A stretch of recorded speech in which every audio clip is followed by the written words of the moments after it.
I change the world through your eyes. Normal always changes, I swear.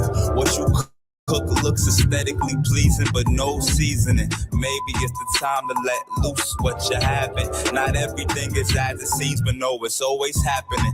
Drugs in my cabinet, the plug walked past me in the club, but he tapped me trying to make some kids rich. No more chasing ill shit, bro, I'm too ill for this. Paying these bills with bills, changing my feel for bliss. I got brothers that's been killed, it made my mind shift. I don't utter a sound, I let you judge what you want. I know I've been on the ground, coulda got hit with a round of round news, splitting my image and brows. Am I limited? Limitless death holding me down, and my pigment is the loudest. Wait, I'm smoking loud, let me finish it. I'm one of one in the crowd. I can't act like I don't know as of now what my mission is. I told a story once or twice about where I wanna lay. Stuck in the future, that's why I flights delayed.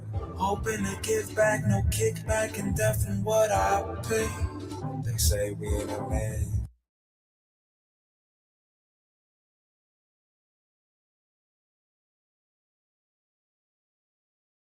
Reads, Jack of all trades, master of none, though oftentimes better than a master of one. Someone cut the second half off, and in doing so, they handed you a lie and called it wisdom. This video is about the second half. Here is the angle most people never find. When you specialize in one thing, you are competing against everyone else who specialized in that same one thing. You are one player in the deepest pool on the field. And the deeper the pool, the harder it is to rise to the surface. But when you build yourself across multiple domains, when you become genuinely capable across 3, 4, 5 different areas, something changes. You stop competing inside categories and start occupying positions that have no category at all. You become the only person in the room who is that specific combination of things. That position has no competition. That is the first law of the master of all trades. You are not trying to win someone else's game. You are building a game that only you can play. Understand something about how value actually works. Capitalism rewards two things, what is rare and what is useful. Skills on their own are useful, but single skills are not rare. There are thousands of great writers, thousands of great designers, thousands of great salespeople. The moment you stack a great writer who is also deeply technical and also understands psychology, you have something that almost does not exist. The market does not know what to call you. It just knows it needs you. This is the stacking principle, and the mathematics behind it are brutal in your favor. To reach the top 1% at any single skill is extraordinarily difficult. The margin between good and elite narrows to razor thickness. But to reach the top 25% at one skill, that is achievable with focused effort. Do it across 3 skills that rarely appear together, and the combined probability of someone else holding all 3 puts you in a category of 1. You don't need to be the best in the world. You need to be the rarest combination in the room. Those are completely different goals, and the second one is far more within reach. Now here is the deeper philosophy, because the stacking principle is the strategy, but there is something underneath it that makes the whole thing work. Most people learn things in isolation. They study one subject, they develop one vocabulary, they build one set of reference points, and when they encounter a problem, they apply the one lens they have. That is the fundamental limitation of the specialist. Not that they don't know enough inside their lane, it's that they cannot see outside it. The problem they are looking at often has its solution in a different domain entirely, but they have no access to that domain because they never crossed into it. The master of all trades does something different. They build a web. Every domain has foundational principles inside it, laws that govern how things in that domain behave. And here is the thing that most people never discover. Those laws repeat across domains. What looks like compound interest in finance looks like a feedback loop in biology, looks like momentum in physics, looks like reputation in social dynamics. The clothing changes. The underlying truth does not. When you have learned enough domains, you stop seeing the clothing. You start seeing the truth. And that truth travels with you everywhere, applicable to everything, usable in every room you walk into. The specialist sees the map of one territory. The master of all trades sees the structure of maps itself. They understand how territory works, which means every new territory they enter, they navigate faster, more accurately, and more creatively than anyone who only knows that one territory. This is why the master of all trades does not learn slower. They learn faster. There is a research finding from cognitive science that most people have never heard and cannot afford to ignore. Breadth of training predicts breadth of transfer. What this means is that the more domains you have already learned to navigate, the better you become at learning new ones. Every new discipline you pick up adds not just the content of that discipline, it adds a new cognitive hook, a new pattern, a new way your brain can recognize structure when it encounters something unfamiliar. Are you even listening?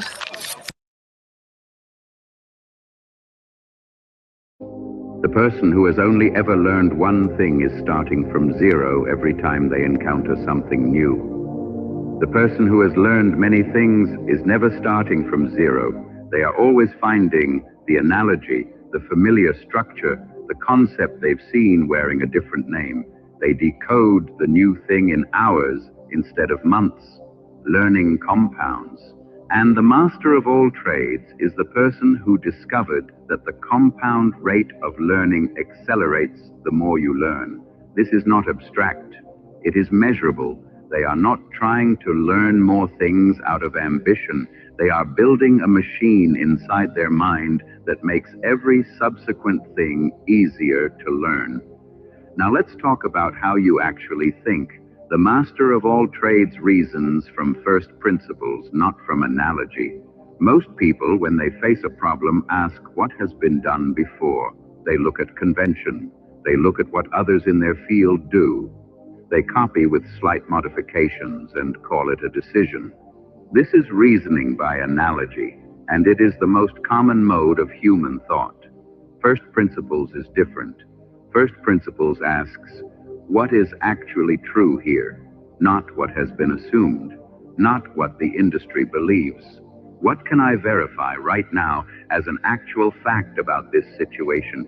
You strip the problem down to its bones. You remove every assumption, and you build your answer from the bedrock upward. This is not slow. Once it is practiced, it is faster than analogy, because analogy requires you to find the right comparison, and the right comparison often does not exist.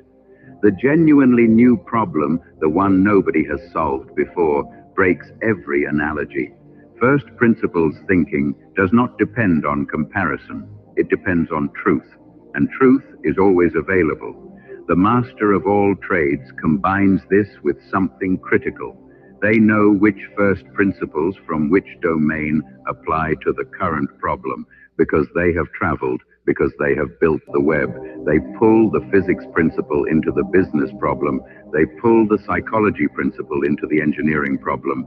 They do not stay inside the category of the problem. They look for the domain where this type of problem has already been solved under a different name. That cross-domain synthesis is the highest form of intelligence available to any human being. It is what produces breakthroughs. Not more thinking inside one box, thinking that crosses the walls between boxes. Here is the practical architecture. What you actually do, you build in a sequence. First, foundations.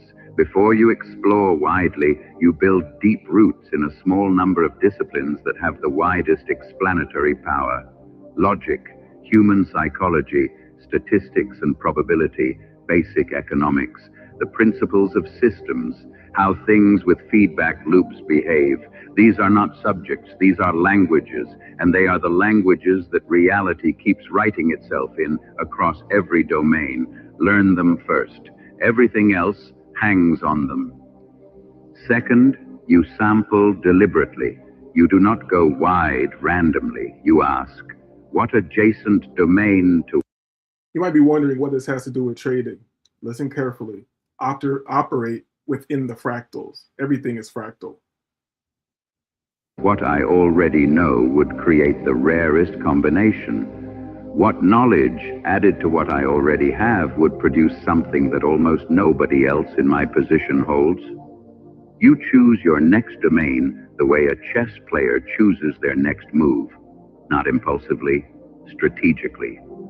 Third, you synthesize constantly. As you learn, you do not store information in separate folders. You look for the connection every single time. You ask, where have I seen this before? What does this remind me of in a completely different field? What does this mean for the problem I am already working on? The synthesis is not something that happens automatically. You have to train it, but once trained, it becomes the most powerful cognitive reflex you have. Fourth, you build skills that communicate. There is one class of skills that multiplies every other skill in your stack, the ability to communicate clearly, writing, speaking, explaining complexity simply. The master of all trades who cannot communicate is trapped inside their own head. Their web of knowledge helps only them. But the master of all trades who can communicate is a force multiplier for everyone around them, which is why they are sought, paid, and followed at levels that specialists rarely reach. At least one of your stacked skills must be communication. This is not optional.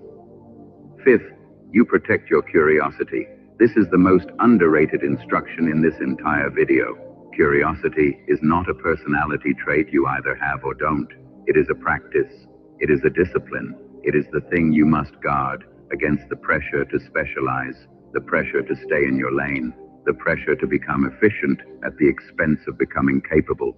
Curiosity is the engine. If it dies, the whole system dies with it. Feed it deliberately, relentlessly.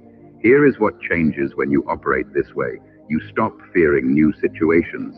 The specialist is anxious in unknown territory because their one expertise may not apply. The master of all trades is energized by unknown territory because they have tools that travel. They know how to learn. They know how to find the structure underneath the unfamiliar. They know how to connect what they see to what they know. Unknown territory is not a threat. It is where they work best. You stop being replaceable. The narrow specialist can be replaced by a better narrow specialist, or increasingly by a system that doesn't need sleep.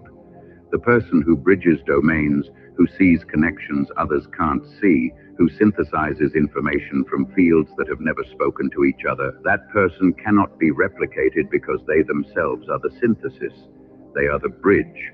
There is no algorithm for a bridge that has never been built. You stop making decisions from a single angle. The most dangerous thing about seeing the world through one lens is that you don't know what the other angles would have shown you.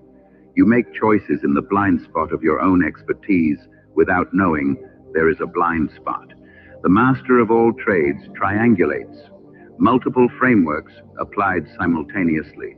Not because it looks impressive, because the truth is richer and more accurate when you look at it from more than one direction.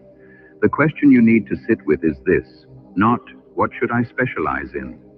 Every person who ever asked only that question built a ceiling over their own head without meaning to. The real question is, what combination of capabilities could I build that does not yet exist in another person? That question has no standard answer. It will not be found in a career guide or a job description. It is found in the intersection of what you are already capable of, what genuinely interests you, and what the world has not yet seen combined in this way. When you find that intersection, you will not be one player in a crowded pool. You will be a category. And categories don't compete. They define the terms.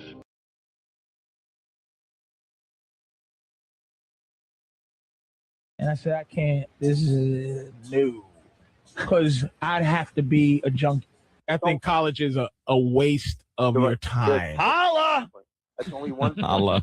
That's what I said. All it ever did was mess up my credit, and it does nothing. All it does is teach people how to have credit problems, and it teaches people of different ethnic groups how to sleep with each other. Like that would have never been able to. Oh, good. A Mongolian and a Jamaican It You know what? that's what they met in college. That's about it. It's a hell of a party though for 4 years, 5 years. It's nonsense. I think most people, you know what college teaches people? How to work for other people. It doesn't teach, it destroys dreams. If you have any dream, like anybody in here right now, if they went to college, or if you talk to somebody that thought about college, you would not be doing what you're doing. If you go, hey, listen, I want to be a successful radio person. Somebody would go, you're a jerk. Go to college. But college does not do anything to help you better yourself. No. Nothing. Well, because I think a lot of people, they just assume, well, if I go to college, that's all I have to worry about. I'll be successful. Then you get out of college and someone's waiting there to give you a job and everything. That's the first step. Then you have to, when you're in college, really. Then you got to work for the college. Yes. $50,000 or $75,000 you got to pay back. You essentially you're going to work for the college for the next 10 years. You're a hoe for the college. Not taking back. They're pimping you out all over the place. Yeah, sit in the community college. Can I apologize to everybody now? Yes. Patrice, Oh, the apology. apology. What's this? I just want to apologize, man. I just doing this pilot, Comedy Central pilot. Mhm. I've never been at the level of my own vision coming to fruition, where I was at the top of the food chain, Right. and had to do things that I never had to do before. The word difficult. The word difficult in this business doesn't necessarily mean you have to be difficult. It's just anything that isn't pleasant is difficult. And I'd like to apologize to Chris Rock for thinking he was a dick by telling me that I learned by being in charge of. We're going to be DJing Patrice in and out of this, just to keep people engaged, because the information can get you want to be methodical. Let's just say it gets boring, but if you can get past all this boredom, I can guarantee you value from this. If you're interested in how to trade the markets or how to read a price chart. And before we go there, let me go here. I want one more psychological anchor before we get into this, because it might seem so technical that, and I'm going to make it as simple as possible. There's a lot of nuance. I'm not going to leave in right now. If you're very interested, you need to go look into the nuance yourself. And I'm open, and I have no problem directing you. All the homies around here, even a random. But the information can be in. I don't know if I have this public or not. Maybe I'll share it publicly. Let me share this tab. Yeah. Actually, I'm not sure if it's public right now, but I'll make it public after this this show or whatever. But this is my personal mind training playlist, because you got to get your mind right before you can even indulge in all this shit. You have to have the self-belief and the imagination to envision better. You feel me? So on this playlist, and maybe I'll reorder it to people who aren't going to watch 11-hour videos, but you'll find some John Canary, you'll find some Bob Proctor, you'll find Les Brown, you'll find Jim Rohan, you'll find esoteric kung fu scenes and philosophy. You feel me? You'll find guided hypnosis for trading. You'll find Napoleon Hill, Think or Get Rich, that you can just play every night as you sleep. Pick up the book, I suggest it. You feel me? And a few other things. You'll find a friend of the show, Tom Hogarth. You feel me? You'll find some Neville Goddard. You'll find Neville Goddard, Living in the End. You'll find Napoleon Hill, Act as if everything always works out. You feel me? And if you don't understand the infinite value of this information before you even get to the technicals, it's probably not going to work out for you. You feel me? Because trading is something all about you, all about your self-belief, all about your self-confidence, all about your personal understanding. Nobody can give this to you. You have to give it to yourself. You feel me? And let me introduce you to Tom Hogarth. One moment. Let me introduce you to Tom Hogarth. He is a student and good friend of Dr. David Paul. Rest in peace to Dr. David Paul. And maybe we'll get into some Dr. David Paul on another one. My guest is Tom Hogarth. And Tom, I want to know, can trading be learned, or are the best traders born? I'm sure they're born somehow, but of course it can be learned. Anything can be learned. I can start playing golf like Tiger Woods. The only thing that separates me to Tiger Woods is desire and repetition. Is that the same for trading then? Desire and then the discipline to repeat over and over again? Over and over and over. So when you bugger off to the pub or you sit and watch your favorite TV program, I study charts. I go over the trading day. Just like Tiger Woods, he created a new wave of sincerity about golf. When everyone else hit the clubhouse, he went and worked out. And that created a new kind of momentum within the golf sport. He paved the way for a new kind of mentality.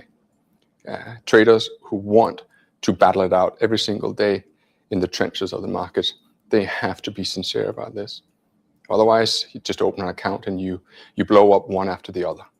So it's easy to call yourself a trader, but it's very difficult to get to the level where you are a consistently profitable trader. And there's no shortcut. You can't buy a book, you can't attend a course, you can't listen to anyone. You see, you can't be taught anything.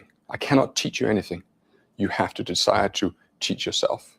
I can guide you, but ultimately you, in any endeavor in life, be it sport, be it politics, be it education, you have to want it yourself. And that's what separates the 99% with the 1%, the ones that truly dream and dare and go for their goals and their vision. And that's the Pareto principle all over. What's the role of failure in learning how to trade or becoming a successful trader? Well, that depends on your frame of mind. Do you run away from something? Do you run towards something? Failure is a compelling protagonist towards achieving your goals. So use failure, be scared, be very scared of failure, and you will succeed. The most successful minds in the world, they are profoundly scared of going bust, and they work double hard. There is no magic pill. Here in Las Vegas, you have a resident called Andre Agassi, and he was a tremendous inspiration to me when he slipped from number one in the tennis world down to 173, and then made his way back up to number one. The only way you do that is through sheer grit and determination. And the gentleman you just interviewed, David Paul, he taught me the most important thing about trading, that it isn't technique, it's in the mind. The great trader and the great trading mentality is born in the mind. That's where you start. Talking about your experiences, what was your worst trade and what lessons did you learn from it? I learned nothing. I didn't learn anything for the first 2, 3, 4 years. That's because we fund our accounts, we have a well-paid job, but we're on this never-ending repetition of blowing up accounts, coming back, blowing up accounts, coming back. It's the proverbial zigzag. But at some point, you grow tired of the zigzag, you grow tired of the drama, and you sit down and you say to yourself, okay, this has got to change. And very few people do that. Very few people have enough respect for themselves to go into their track records, begin to look at the nitty-gritty of where do they go wrong, where do they go right. And that's what separates the 1% from the 99%. But it's good because I need the 99% to feed my account. Somebody has to pay the tuition, right? Well, of course they do. And I paid my dues. Tom, thank you. No, thank you. I've been speaking with Tom Hogarth. You're watching. Am I still on the screen? Oh, yeah.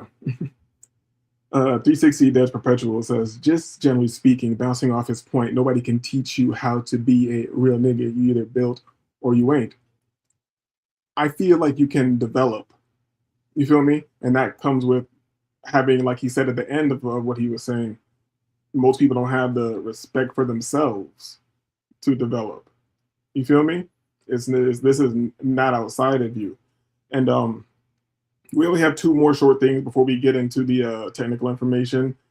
And I'm going to drop the link again. So if somebody wants to be on the panel while I'm going over this, if you're generally interested and you have questions, and I'm into that because, teaching, this is really for me. I'm not doing this for you guys. This is for me. It just helps you sharpen your own sword. You feel me? But let's get into this Jim Ron real quick, and then we'll get some quick John Canary, and then we're into the technical information.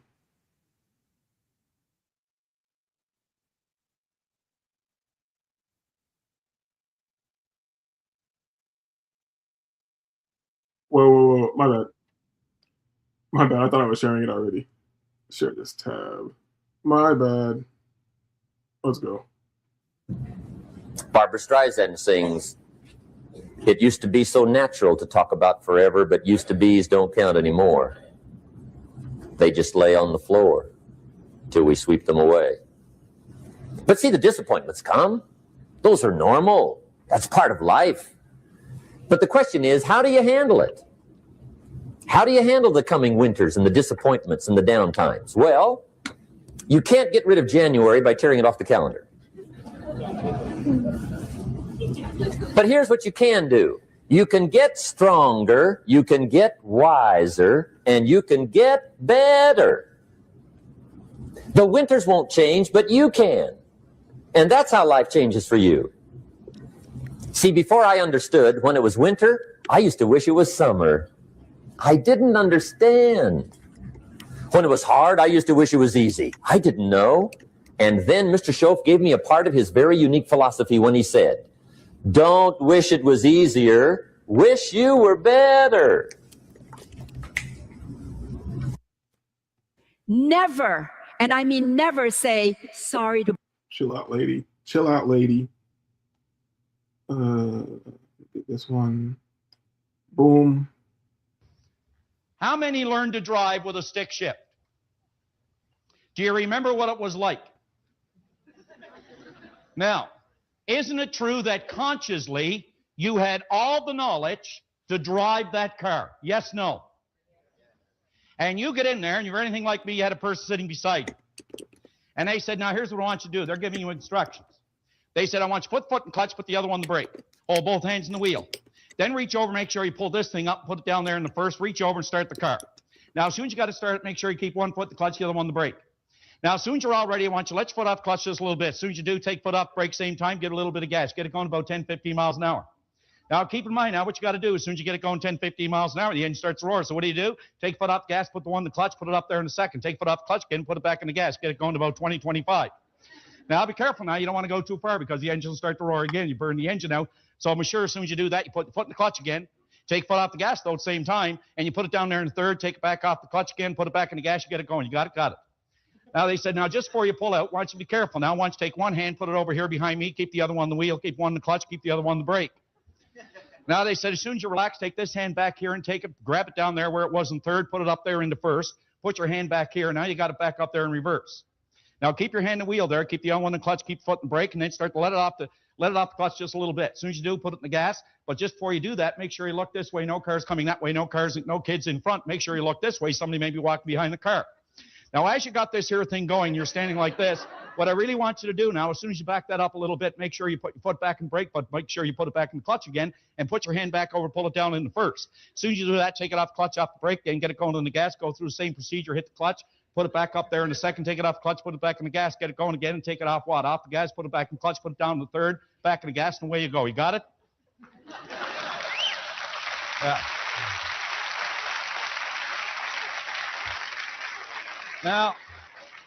Now, what actually happened is you had all the knowledge to drive the car.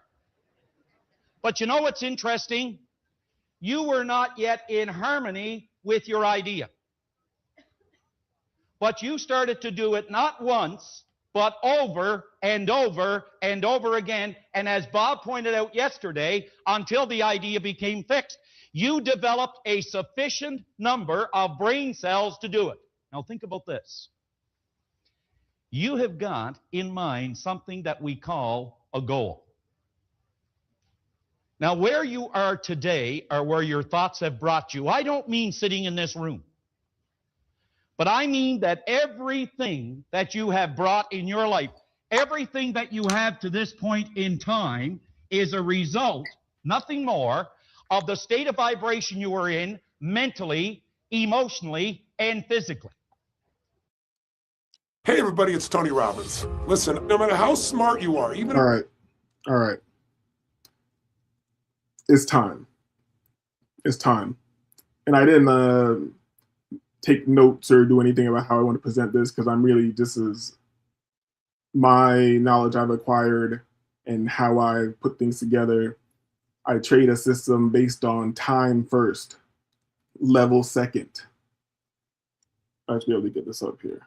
Time first, level second, behavior third. Simple as that. If you can concentrate on the idea of what time is it, because the markets run algorithmically, nothing is random. What level are we at? Because institutions, the size of the orders that they need to place need to happen at certain levels, because they, like a retail trader, they don't have the luxury of pressing the button because their orders are so large. They have to get to where those orders can be placed. Feel me? So these levels are institutional. And behavior is the behavior of price, and that can be manifested through the candles. You feel me? So let me get this up here. Share screen. All right. It's up here. Boom. Maybe I should make it so it's the main thing. Boom. This is a price chart. You feel me? Let me get some notes on here while I'm working. Hold up. Where is the, oh yeah, there it goes. All right. We trade time. Let me change the color on this. Where's else color on this? Boom. Let me make it about 28. Time, level. You know what? I can make this easy. I can do this right here. Boom. I got my notes on screen. Change settings. 1 second. Where the hell are the notes? Notes. Color. Oh yeah, it's not up there because of that. My bad. Let me take this one off. Put that back, and it should pop up.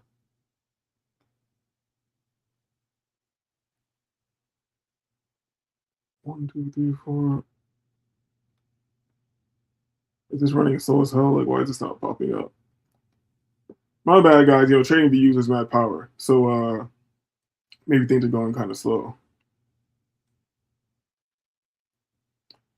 All right, fuck it. I'll do it by hand. Now,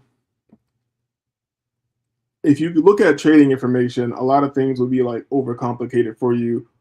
And sometimes information needs to be very technical. And sometimes people are just trying to make themselves seem extra smart. So you buy their course, you know?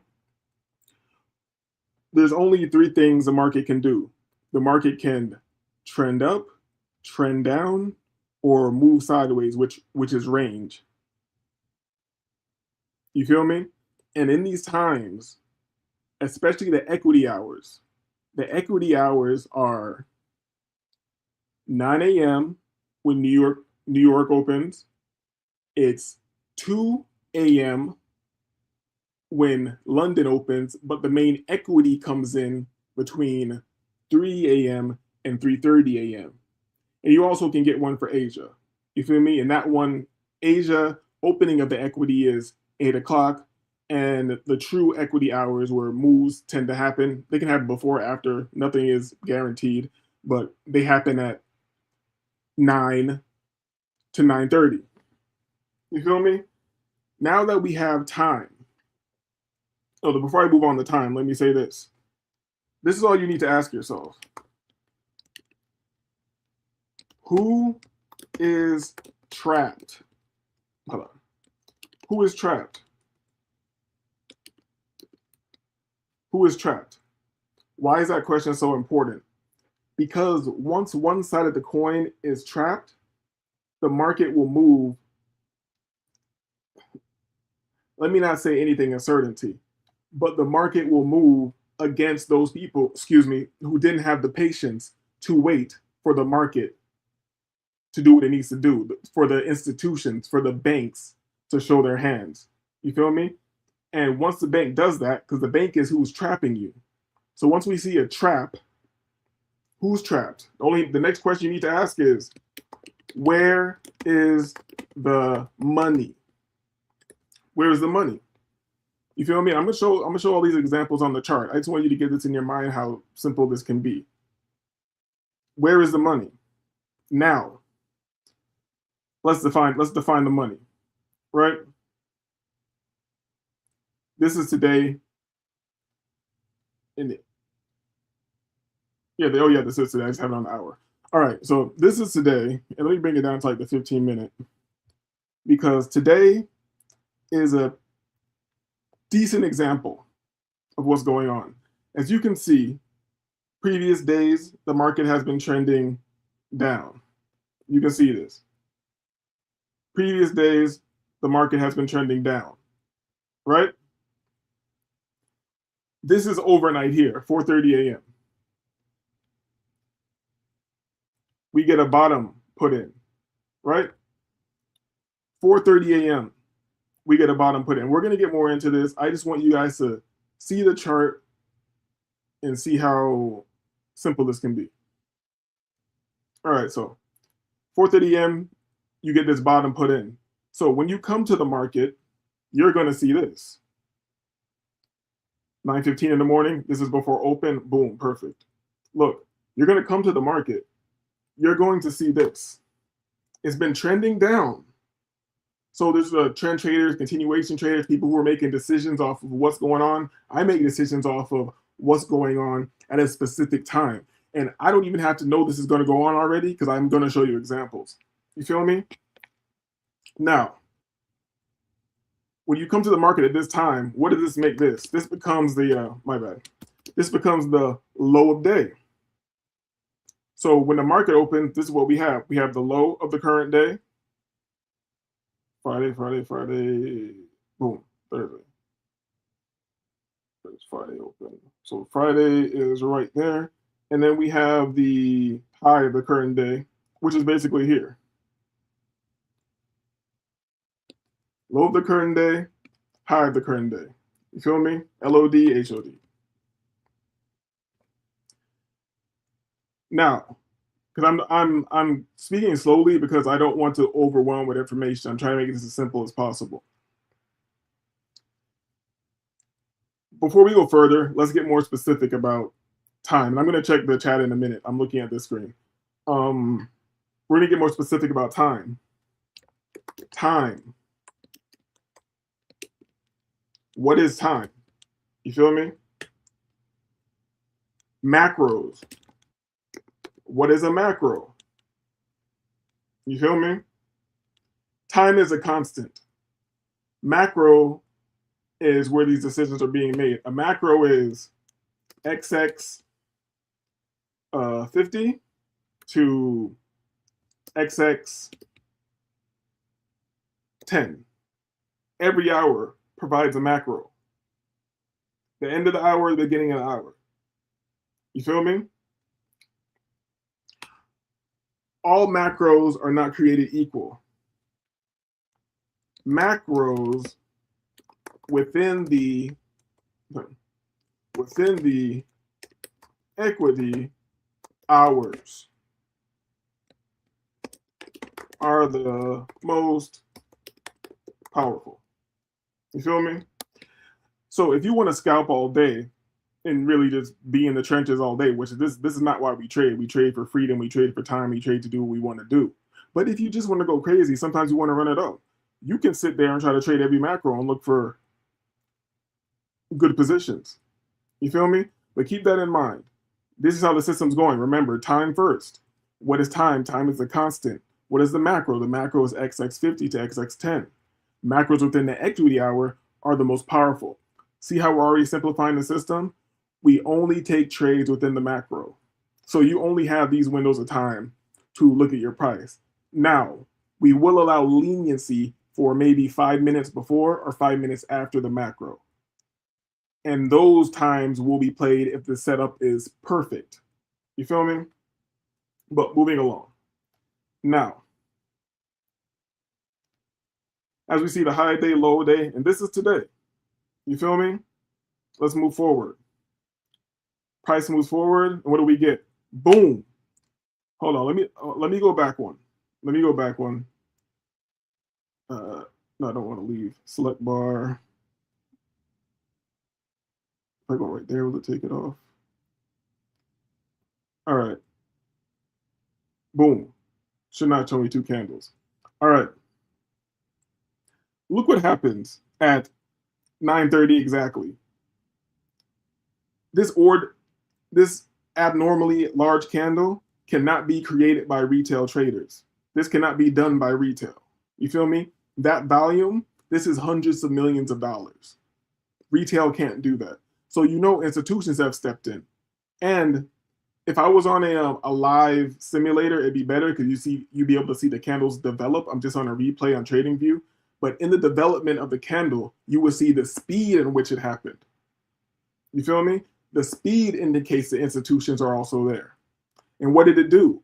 It took the low of day. So who's trapped now? Who's trapped?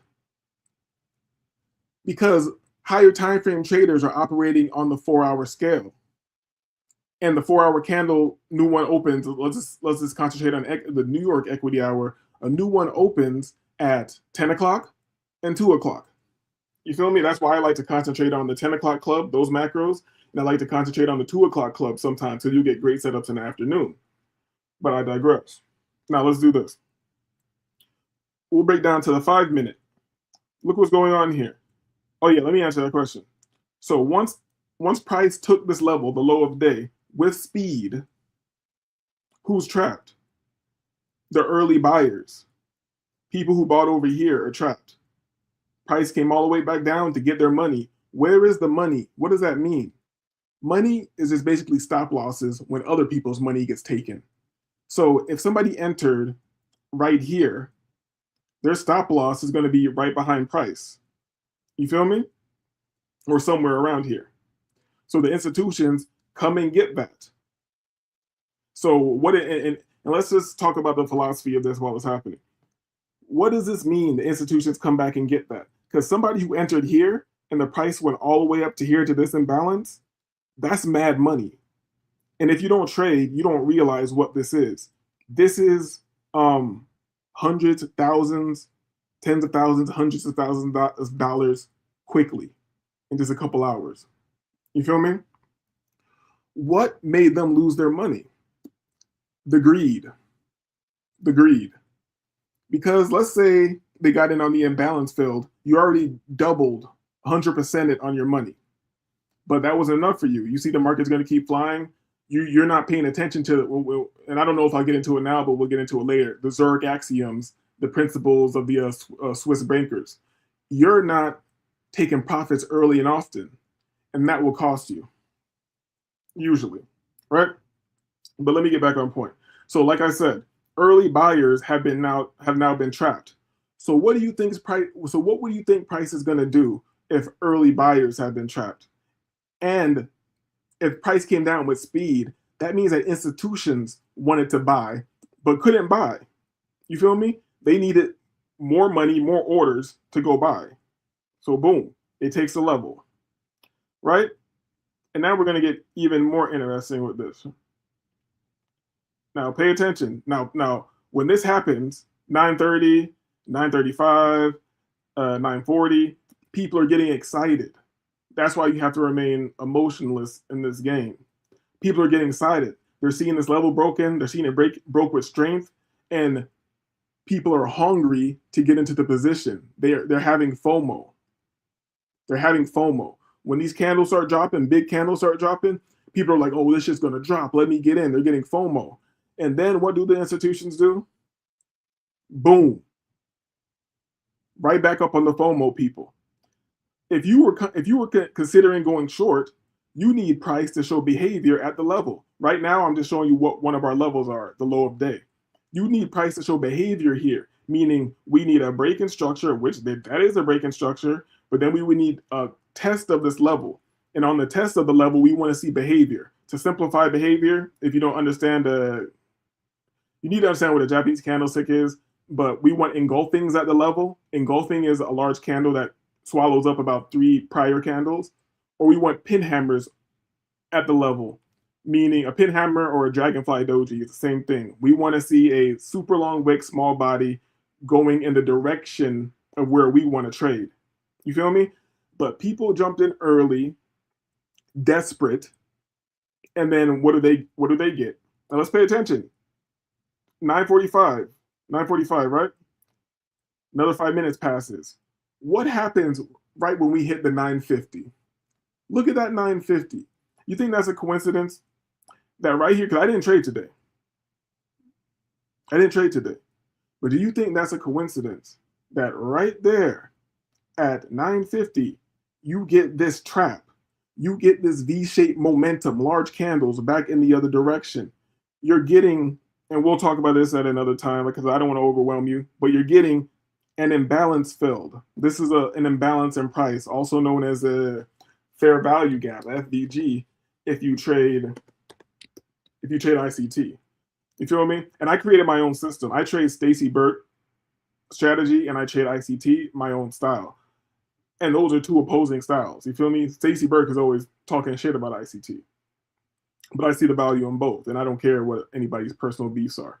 But here we go. So now, so how much easier can I make this for you? We have levels, right? We have where's the money? We have who's trapped and where's the money? So we have, boom. We have buyers trapped. Where's the money? People went short up here. So there's money sitting here. There's stop losses here, stop losses here. You feel me? People went short all right here.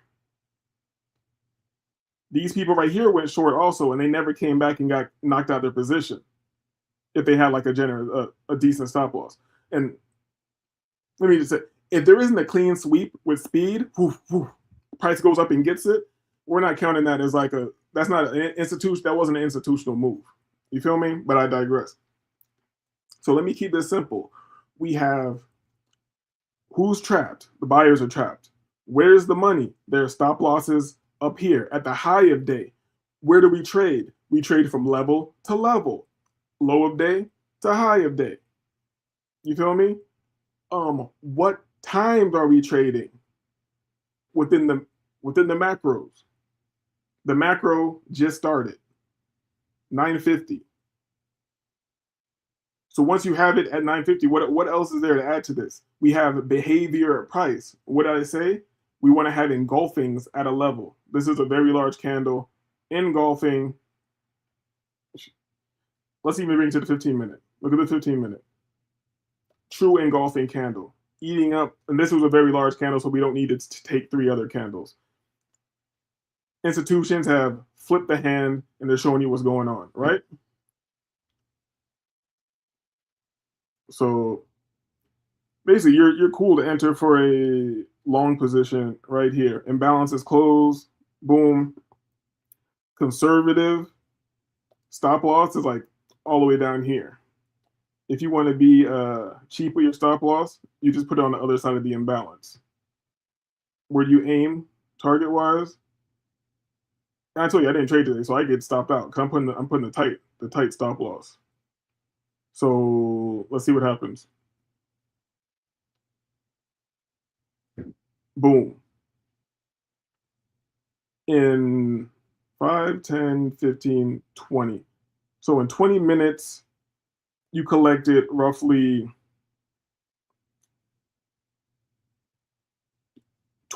20. How many points did you collect? You collected like 917 ticks in 20 minutes. Now, what you're trading, let's not get into the money. The money's unimportant. The technical information is important. So yeah, let me not even get into. It doesn't matter. It doesn't matter what you could have collected off the position because that's like subjective. But you understand I didn't trade today. I didn't see this. I'm about to look at the chat right now. So if anybody is here, who the hell is it? There might somebody just text me. There might be nobody here when I look at the chat. But if I do, I want to see, is there anything you're not understanding?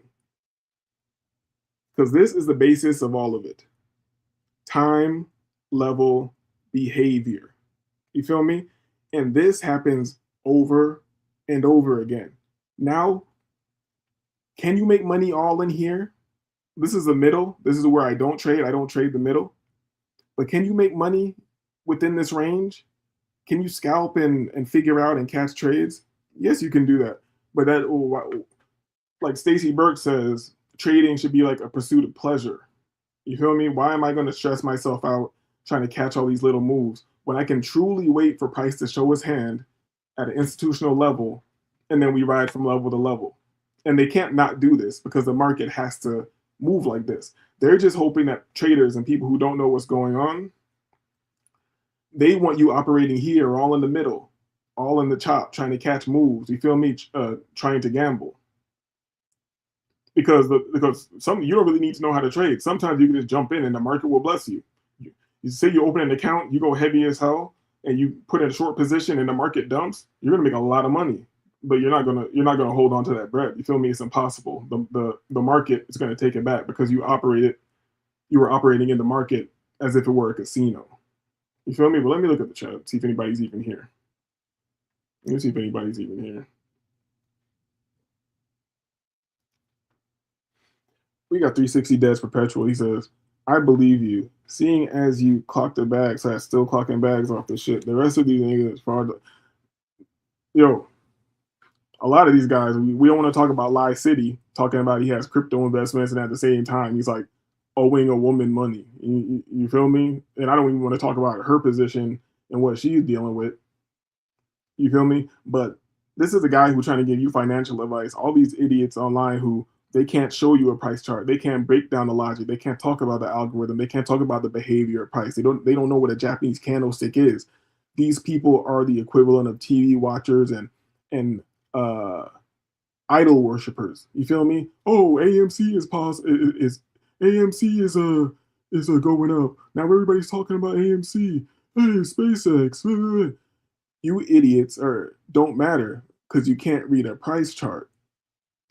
I'm free forever because the world has to blow up for this not to happen anymore. You feel me? And let me make it clear. The way I'm reading this price chart works on everything. Stocks, options, what do they call? CDS or everything. Everything that you can interpret through a price chart, how I'm explaining to you right now, is how it works. So if there's any questions on specifics, because I don't want to overload, but if there's any questions on specifics, I'll look at them or I'll move forward. And if anybody's talking about finance and they can't show you a price chart, and let me not be, all right, how do I say this? If somebody cannot explain their system to you about how they get the bread and they're just saying buy the dip or something stupid like that, do not listen to anything they're talking about. They need to be able to show you a clear system. Do they necessarily have to be able to show you a price chart? Maybe not. Maybe they're reading the DOM, they're tape reading, or they're purely trading off fundamentals, which is the news, information like that. When it comes, and that's more like on the stock side, that can be done. Okay, here's the thing. Here's an interesting thing about trading. There are guys who trade fundamentals who would tell you techs don't work. And there's guys who trade techs who tell you fundamentals don't matter. Both these people will be arguing and they'll both be rich and have students. I say that to say this. This is how individualistic trading is. It's all about you, your system, you understanding your edge, the probability of your system, and having belief in yourself. You feel me? And an understanding of the markets. You feel me? That's why I love trading. This is all about out of my mind. My imagination and my anti-tribalism created a system for me because I took ICT concepts and STACY Burke, two opposing systems, and created a beautiful system. You feel me? Aaron says, we got Aaron. Aaron says, hey, just in the clouds, listen, but just got here. It'll be up if you want to check it later. Like I'm saying, I'm trying to keep this very simple because on my trading channel, I'm going to expound on this. But for people who can understand this and really the fire is lit within them to how it's lit within me, pause, to master these markets and have true freedom, all you got to do is come kick it with me and you'll be able to learn whatever you want to learn, you know?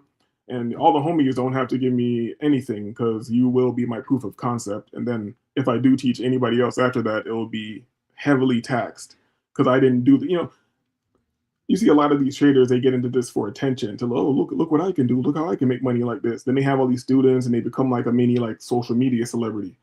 I didn't do that for that. You feel me? If I want to be a social media celebrity, there's a lot of ways to do that. I did this to not talk to people and have a lot of a lot of money whenever I need it, wherever I need it, anywhere on earth, anytime.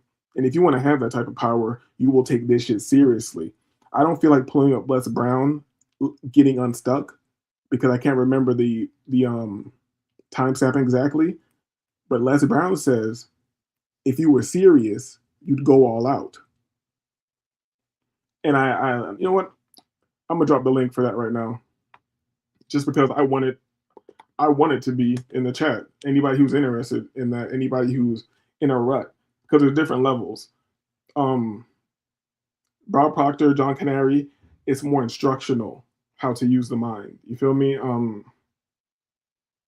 Les Brown is Black, so his story and inspiration and his works is what really lights up your brain. You feel me? But let me pull this up. Let me just drop the link so people can have it, because I know at least one person is going to appreciate it. And if you take the time to watch this, especially with my whole mind training playlist, will benefit greatly. But I'm not here to convince anybody. You feel me? I don't give a shit. I'm going to win. There's no question about that. The work, this is documented. You feel me? Going from confusion to top 12% to top 3%, this is documented. So Les Brown. Let me put that in the chat right there. All right, so we don't have any questions. So let me, because right now I basically talk, here's the beauty. If you don't know anything about trading and you just understood what I said, time, who's trapped, where's the money, I gave you everything you need right there.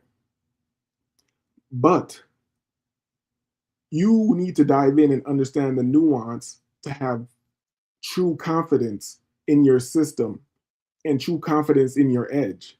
Because when probability is not on your side and you lose money, you need to understand that that's just a part of the game. I'm willing to lose 500 to make 5,000. You feel me? And here's a little game too. Like this stream is basically just going to be game to prime your mind for this. In the markets, with proper risk management, you can become a break-even trader or even slightly, maybe even profitable off a coin flip, off a 50% probability.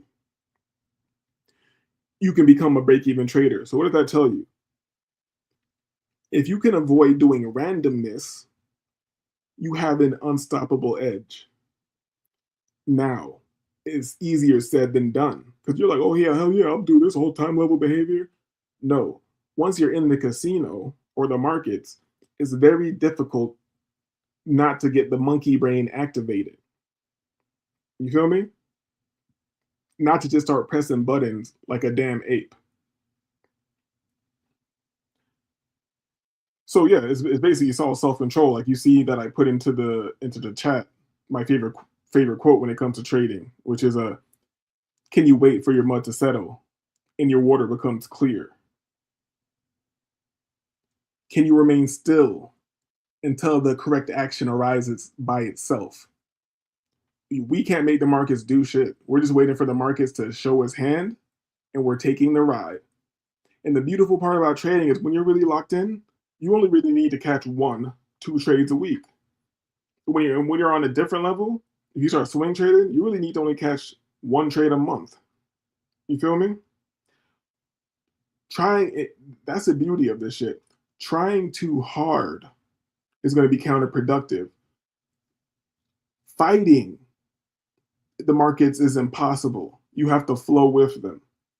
So how do you flow with this thing that seems random? You need to understand who's controlling it. we understand banks, trillionaires, billionaires, and institutions are controlling the movement of these markets. And we understand they have very large orders, and they need to do that at certain levels. And they need to grab orders to make an order. And this always happens at institutional levels. You feel me? It's simple as that. It's simple as that. But we don't have any questions right now. So you know what? Kick it, Patrice. Every process, the casting, dealing with production, and everything else, that any kind. Hold on, we have a comment from Aaron. Yeah, I bought a book called The Zurich Axioms. Not sure if it's relevant. Yeah, I read that book. I just referenced it earlier. So yeah, I bought a book called The Zurich Axioms. Not sure if it's relevant, but a lot of what I read was about the mind state and the first principles of trading. Even to reread again though, to see if it's definitely relevant. There you have the take profits early and often. I'm not going to be able to name all of them, but it's like take profits early and often. You have there's axioms about greed. I think that might be in the same wheelhouse. There's the chartist delusion, where drawing all these lines and doing all this extra stuff will you'll think you're seeing something or doing something that you're not. Just a chartist illusion. You know what? Since we brought it up, let's do this. Let's do this. Zurich axioms. Let's see if we have a very quick run through. I think this is the one I've watched before. Let's bring this up. One moment. One moment. Life is one of the most important questions for anyone on how to build wealth and general happiness in your life. The book, The Zurich Axioms, is about risk management and speculation, if we can ignore the slightly sensational title. The book gives us 12 major and 16 minor axioms to apply to your finances and in your life. Let's start with the first axiom, on risk. Worry is a sign of health. It means that you care about something. Worry is a part of life's grandest enjoyments. We should worry about everything we care about. Love, did she like me, friends, work. Without worry, we would live a pretty boring life, so we need to learn to embrace it. I'm gonna be real, I don't like this stupid like vibrating arm and hand or whatever. Just I wanted something concise. Something concise. Is this like a billionaire? This is concise. Let's run through this one. Today, we're diving into a book that has been a game changer for investors worldwide.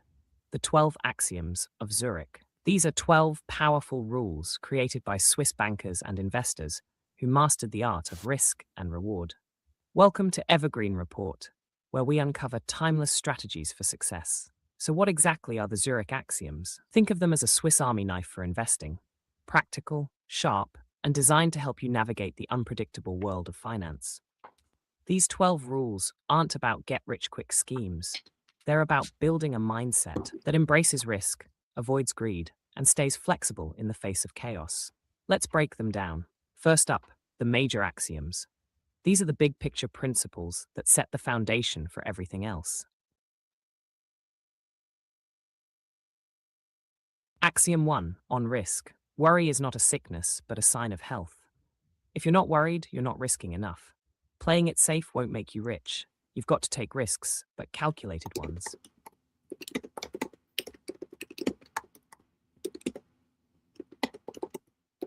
Axiom 2, on greed. Always take your profit too soon. Greed is the enemy of success. Don't wait for the perfect moment to cash out. Take your wins and move on.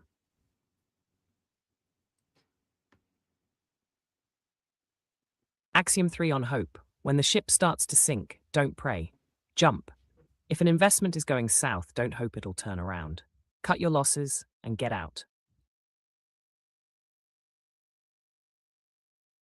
Axiom 4, on forecasts. Human behavior cannot be predicted. Distrust anyone who claims to know the future. No one knows what the market will do tomorrow. So don't rely on predictions. Rely on your instincts.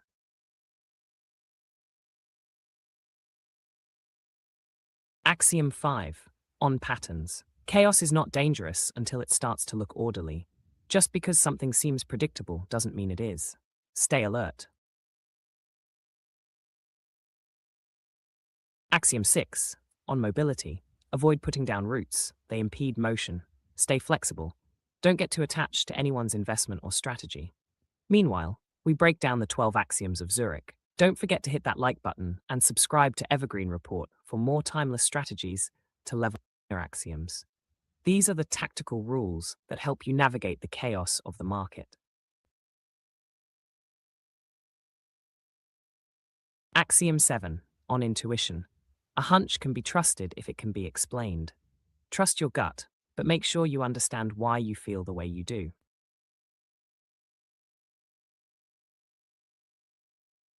Axiom 8. On religion and the occult. It is unlikely that God's plan for the universe includes making you rich. Superstition and investing don't mix. Rely on strategy, not luck.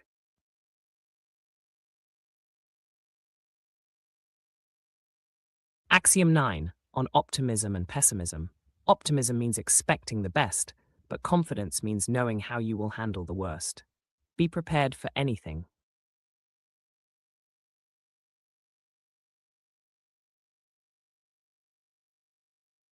Axiom 10. On consensus. Disregard the majority opinion. It is probably wrong. The crowd is often late to the party. Think independently. Axiom 11. On stubbornness. If it doesn't pay off the first time, forget it. Don't throw good money after bad. Cut your losses and move on.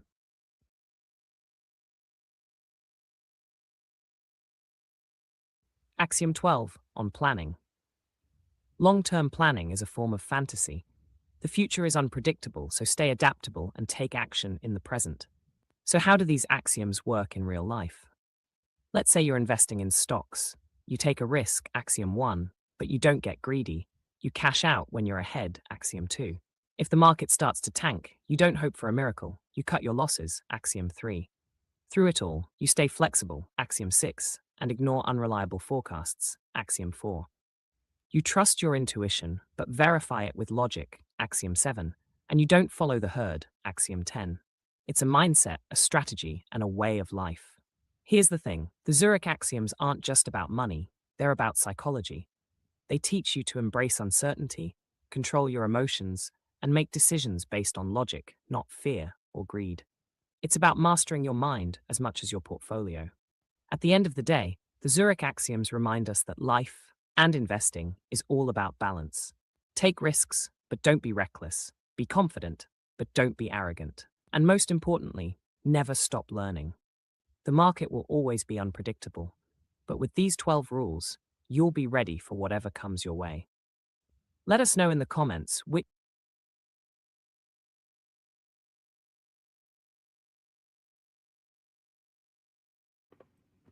Aaron says these are like life principles. That's why they resonate. I don't even think you need to relate these to trading, even though that's the original purpose. But that's the thing about trading. It's a true reflection of life. It's a reflection of your mind. And I'm going to pull this up while I talk about this. But risk versus reward, understanding probabilities, proper planning, putting yourself in position to win. Like these things can be, what's the right word? Coupled, is that the right word? With anything in your life. You feel me? Any goal you want to achieve. That's why people have the saying that trading is going to inevitably, oh, I'm not saying that word. Inevitably, why can't I say that word right now? It's going to make you better regardless. You feel me? Randy Howell.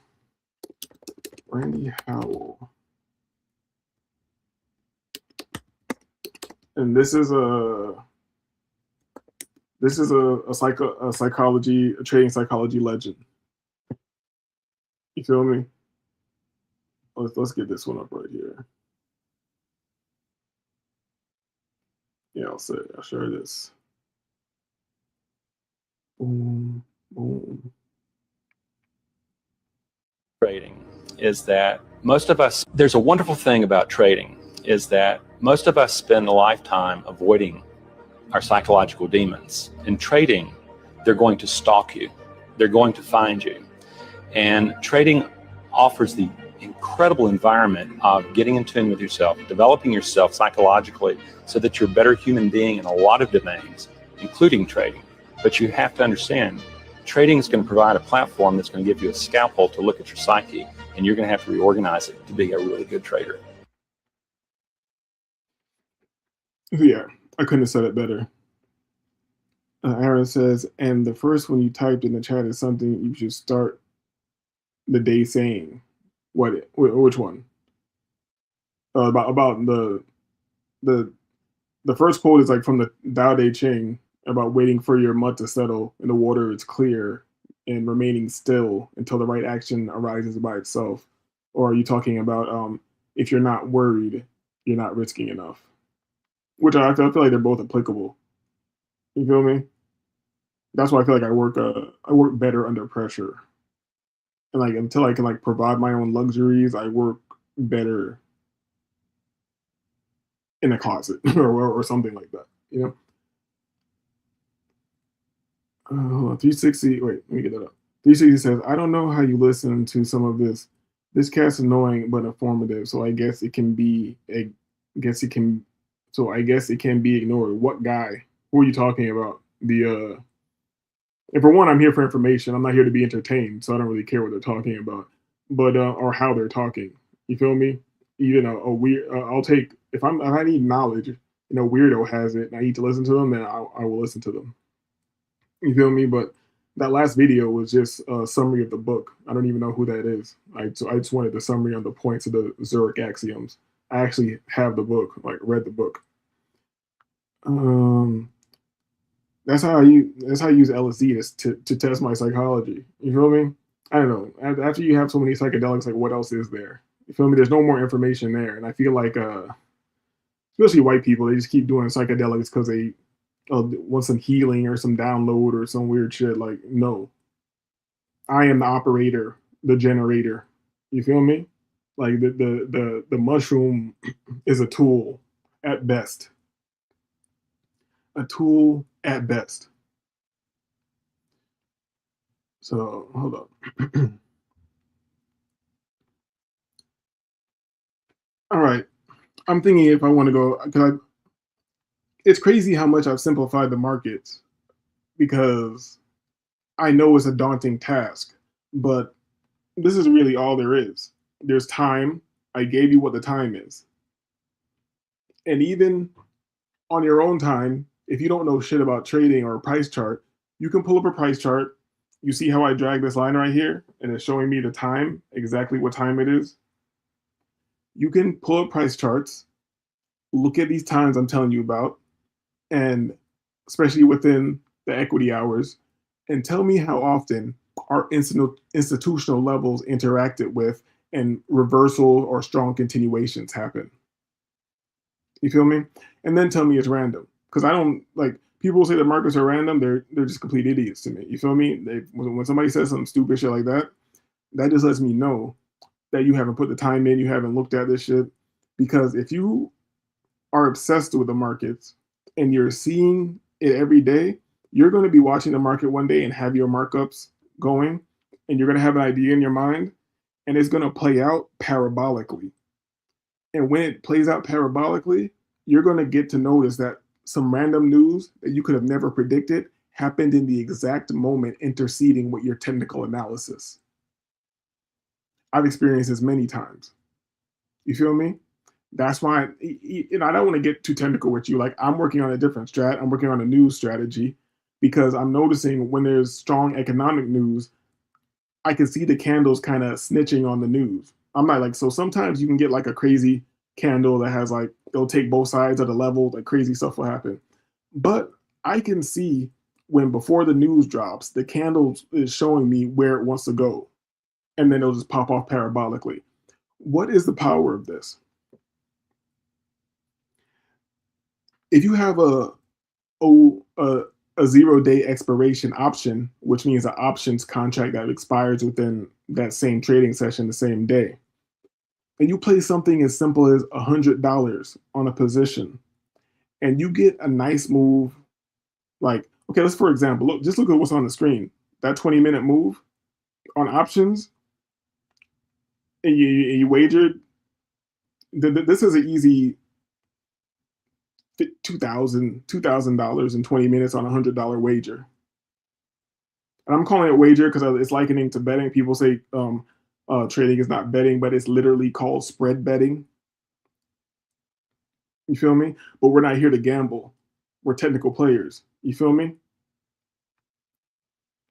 And let me, I think all you guys already know about my trading channel, because I'm going to stop doing this over here. So let me just drop the link one more time so people can have that. Because I'm probably going to stop talking about it over here too. This just came to my mind because his face just popped up when I went to look this up. But Tom Hogarth is also the author of a book called Best Loser Wins. And I feel like that's also one of those like Zurich Axiom type books that can be applied to your whole life. Just think of that. Just look at that title, like Best Loser Wins. And that is really the whole principle of trading.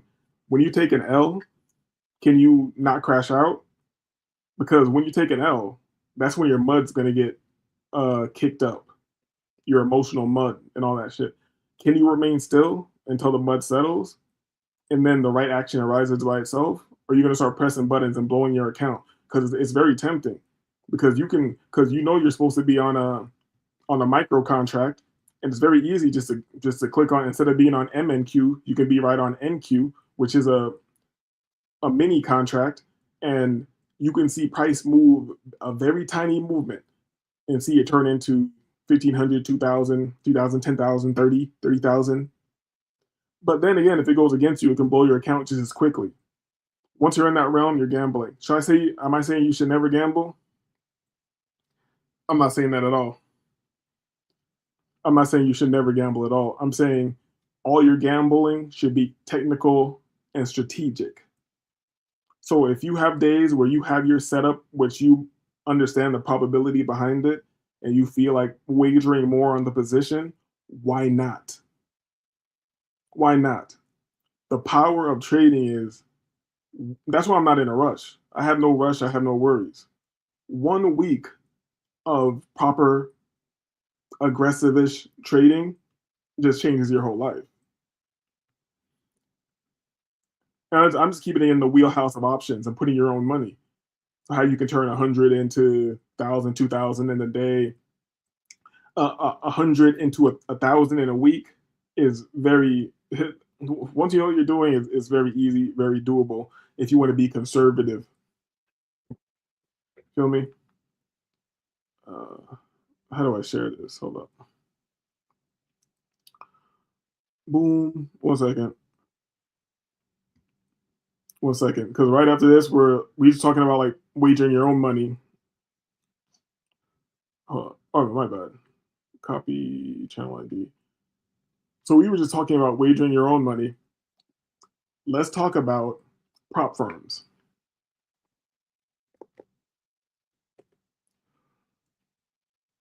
Oh, that's some bullshit. Hold on, what's this? Wait, what's up? Hold up, I need the link. What, share channel. Copy. All right. Boom. All right, so let's talk about prop firms. And so prop firms, the best way to describe it, a prop firm is like a video game. You feel me? You pay to play the video game. The video game has rules. You follow the rules. You get access to whatever account size you decided to enter the game on. Meaning, let's just say stay within this realm: a $25,000 account, 50,000, 100,000, 150,000, $250,000 account. You feel me? They're all going to have the same rules, slightly depending on the count and the firm. But let me just keep it simple. Let's say you get a $50,000 account. usually your profit target capacity evaluation is going to be $3,000. Now, it may cost you between, if there's a sale, which it reminds me I need to cop some accounts today. I think Apex is on a 90%, which you can pass a challenge for like $18, and then it's only like $60 to activate the account. But I'm sleeping. I gotta get some accounts today. But let's just keep it like, oh, come on, bro. Give me a second. All right. Where was I at? Okay. So a $50,000 account and evaluation, you need to reach a $3,000 profit goal to hit that. And you're going to have like a $2,000 drawdown. So in all reality, you're actually operating on a $2,000 account. You can't lose more than $2,000. You got to make $3,000 to then move to the next level of the account. This is costing you roughly, let's say $100. Boom. So once you get to the next level of the account, before you can take money out, you need to build a $2,000 buffer. So then you're on your pro account, you build a $2,000 buffer. Oh, hold up. That's not an old ringtone. That is an actual old ass phone. See, I'm at my grandparents' property. That's an old ass phone. You feel me? That's a landline. When's the last time you heard a landline? But what was I saying? All right, so this account is costing you basically $100. It's a $50,000 account. You want access to that much leverage. You have only $2,000 of drawdown. So in all reality, it's really a $2,000 account. You need to make $3,000 with a $2,000 account. You are still only risking $100 the whole time. The only thing you're risking beyond that is your time.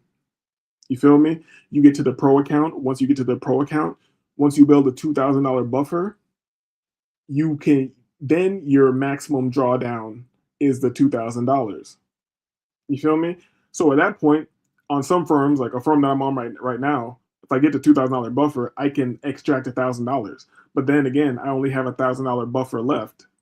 So it's all about what you want to do. How good are you? You want to keep building the account, get a bigger check, or do you want to get the money in your pocket as quickly as possible in case anything happens, in case you crash out and become a monkey? You feel me? You want to take that little half or whatever you can get because you only invested $100. You turn that $100 into $1,000. Now you have 10 more chances. So I'm not going to keep going into it, but you understand the principle of the prop firm and the power behind it. Because here's the beauty of it. If you get to a pro account, if you're in a pro account, right, you build your $2,000 buffer and you don't take that $1,000 out, guess what you can do? You have $2,000 of space to work with. You can leverage $1,000 at that point, and you only are risking $100. You feel me? So what's going to happen? Your account, you could blow your account up. Not really, because you're going to get 2 shots if you're going to risk that heavy. So either going to lose $1,000 hypothetically because you're only risking 100, or if the market goes in your favor and you're risking 1,000, you're going to X that shit over and over again. So that 1,000 can turn into $10,000 one morning very easily. Excuse me. Your $1,000 wager can turn into 10,000 very easily. But in all reality, you've only risked $100. You feel me? So many people fail at trading that prop firms can do this because very few people are going to take the work, take the time, understand the markets. They say 97% of people who attempt trading fail, but I reject that number. And why I was able to continue doing this work and reject that number is because I see what the work is. And I realized that all these people who just open an account and failed an account, you didn't do the work. Therefore, you never tried. Just because you spent money and lost it doesn't mean you tried at trading. So I reject the 97% fail. People who actually put in the effort, I feel like there's a high success rate. But how many people in the world are actually going to put in the proper amount of effort? You feel me? And that's why this is an arrogant pursuit. It's also a spiritual pursuit. You'll notice a lot of traders, they become very either religious with the the big three, Judeo-Christianity and all that shit, or they become very spiritual on the other side. The moon phases, understand, because we're not going to get into that right now, but the moon phases 100% affect the markets, but why wouldn't they? They affect everything. But people, because think about it, the self-belief in itself, self-belief is a spiritual thing. You feel me? But we're not going to go through too far down that that path. Yeah, grandparents' house with it. Out here on the property in Georgia. I'll be back in Brickell on Wednesday. And maybe we'll do some lives from like some shared workspaces or from the spot I'm staying at. But I don't want to work in the little Vibro or whatever the shit that I'm renting.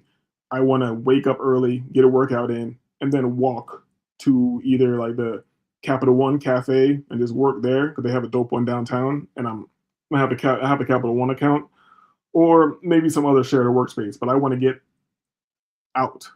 You feel me? And be fully alive and blood flowing, sun on my skin when I get in front of the charts to be at a prime level.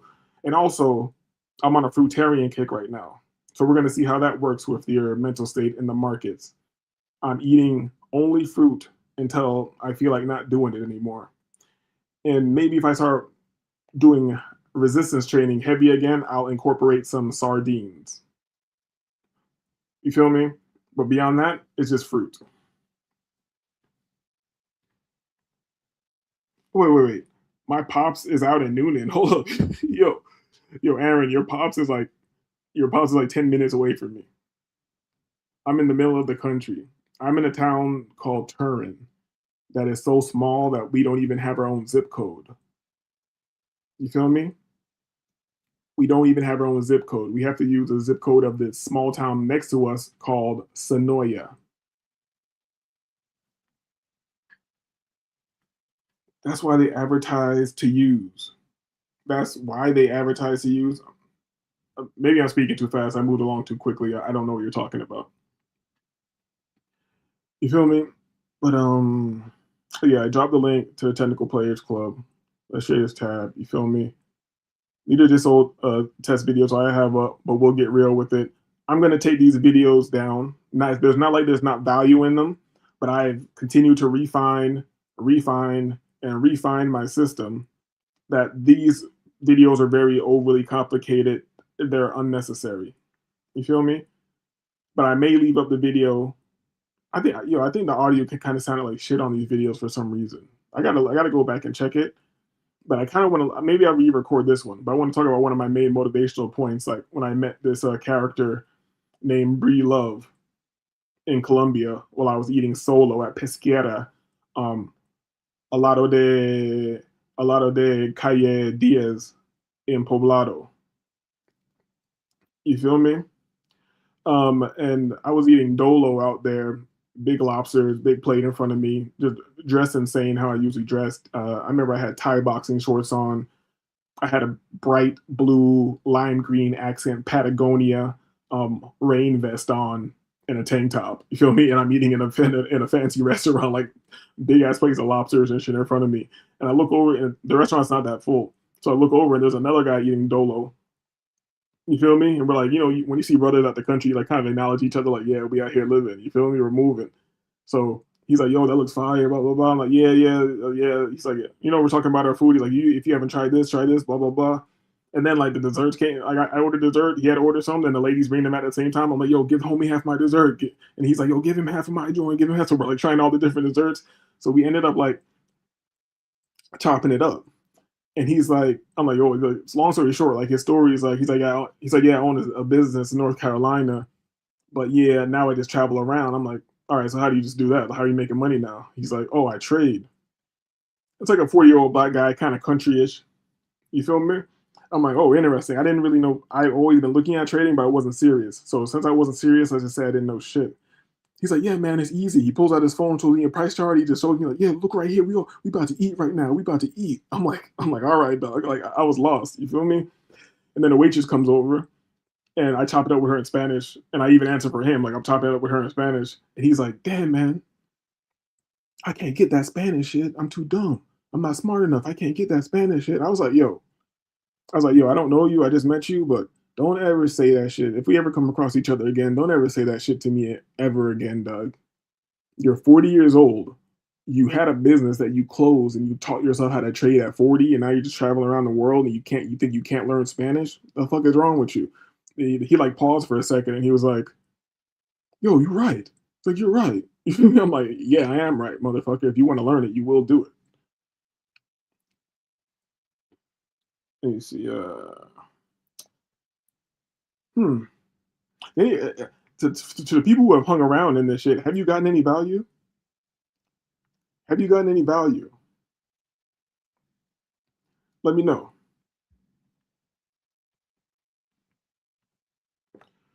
Hold on, we got our pops is a Noonan. Sorry, advertise us using. Wait, that's why they advertise us using fruits. Sonoya with an I. Sonoya with an I. I should be out there in October. If you're really gonna be out here in Georgia in October, I'll 100% pull up and link you. You feel me? We can 100% pull up, chop it up. I wouldn't mind meeting Aaron. Actually, I actually met. I don't know, that Naga's not around this channel that often, but you guys might have seen him in the chat. But I met that Naga the other day. Cool dude. Cool dude. All right. Give me 1 second. I'm really trying to think. Is there anything else I need to convey right now? Because my original plan was to come up here and rewrite my trading plan, but I realized that would only provide value to myself. But if what I did right now provided value to myself and to anybody else who wants to think about what's going on. Because I need to keep reaffirming to myself, this is simple. Trading is easy. It's a pursuit of pleasure. Do not overcomplicate this thing. Do not overcomplicate this thing. This is easy. You feel me? Money flows in easily. Money is an easy thing to make. So yeah, I see a couple people chilling. Hit the like button, please. And let me know if you would like me to expound on anything or if you've got any value. Wait, what the hell's going on? Excuse me. Or if you got any value from any of this, or if this has inspired you to get into trading or to just be more serious about whatever you like to do. Because if you were serious, you'd go all out. That's why I don't take many people serious, because once you become serious and you've attempted to do something seriously, you realize that most people are not trying their best, and they will try to feign that they're trying their best, and it becomes offensive to somebody who is trying their best. No, you didn't lock yourself in a little room for months and months. You feel me? And put it this way, I don't want to scare anybody off from trading, because if you ride it with me, your learning time is going to be severely cut. You feel me? But for me, being a hard-headed person who likes to learn everything and explore every aspect of something, I locked myself away for months, gave up everything because I refused to not win in this. And this is going to pay me greatly forever, all around the world in exotic locations. You feel me? Shit that we've done already, but we want it differently. And I know you guys, I know people don't like when you just play music, but I will recommend anybody who's interested in trading that you listen to this. I'm not going to play it. SH. 1 second. Let me get this guy on the screen. Yo, I love somebody who makes art for the F of it. For the F of it. This guy just dropped another video 4 months ago. And ain't nobody going to watch that shit. Nobody's going to watch that shit. Hold on, let me get him up here. Share this tab instead. Boom. Yeah. Mess with K Kush. And I'm not saying all his music. No, not all the music. The chart pimping mixtape. Does he have this on like a playlist? Is there a chart pimping? Yo, the chart pimping mix is incredible. It's cool shit, and it explains every aspect of trading. All about the 80-20. That's just about prop firms and spending other people's money. Oh, let's just let him hit the chorus real quick.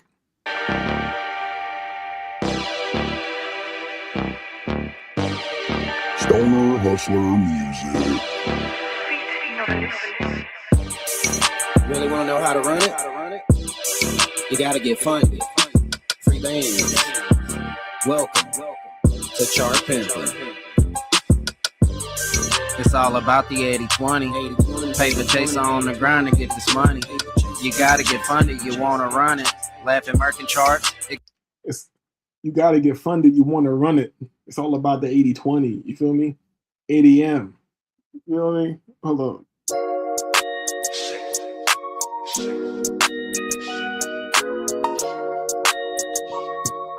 Stoner hustler music.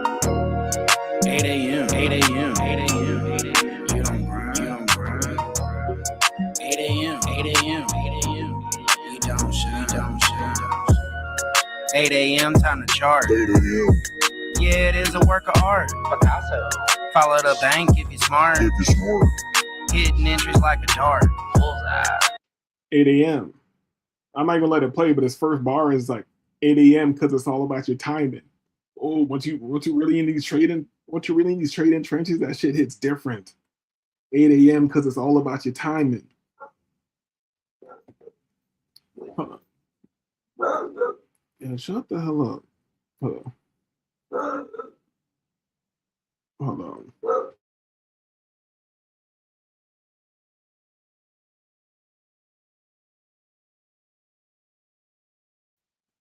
All right, we got Aaron. He says, laugh a lot. I know I've been there, just spelled it wrong. Oh, you've been out here before.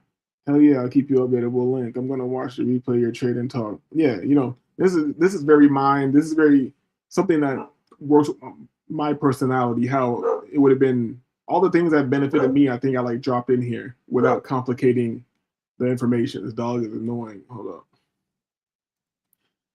That line coupled with the axiom on worry is great value alone. Facts. Oh yeah, let me add something else. Because you know people are very excited by money. So let me add this to it. When you're working with the prop firms,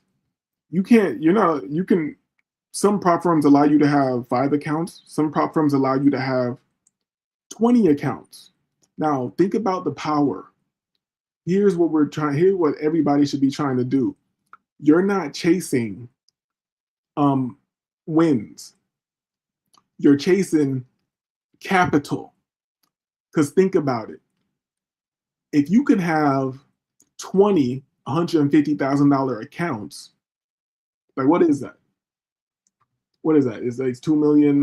That's $3 million. Is that $3 million? Is that $3 million? Hold up. My math brain's not working right now.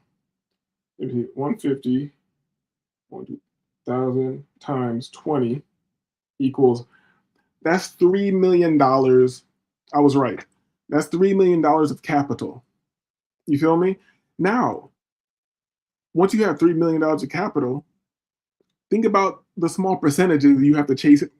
The small percentages you have to chase in wins to make a obnoxious amount of money, and an unbelievable amount of money very quickly. This is about changing your reality, about how you move and how you think and all this shit. You're moving into banker reality. Money moves different for you. Once you experience this, you're going to be like, oh, this is normal. Oh, this is very normal. 50,000 a month, that's normal. I didn't hit my goals. 100,000 a month, that's normal. But it's all about, are you willing to work and build that machine? Can you remain disciplined and not become the gambler monkey and set yourself back trying to speed things up? Hold on, we got Seeking My Creator in the building. He says, I'm going to watch this later in a few hours. Peace. Appreciate you. Hopefully you get something from it. Hopefully. And please leave comments and let me know what I can improve upon. Can I convey this better?